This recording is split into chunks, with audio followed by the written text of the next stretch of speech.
ko kabisado yang siyensya. Ako'y nalilito sa maraming salita. Alam ko lang na itong planeta walang kapalit at dapat ingatan. Kapag nasira, sino ang kawawa? Karaniwang tao, saan ka tatakbo?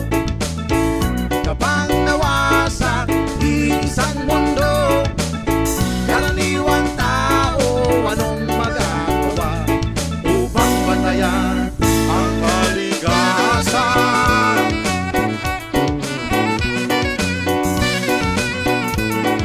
Yeah!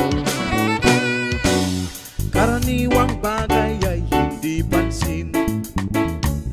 Kapag naipon ay nagiging suliranin. Konting basura ngayon'y bundok, kutsing sira ay umuusok. Sa buong panlabay pumapatay sa ilog. May lason na galing sa industriya, ibinubuga ng mga pabrika. Ngunit hindi lamang higanti ang nagkakalat ng dumi, may kinalaman din ang tulad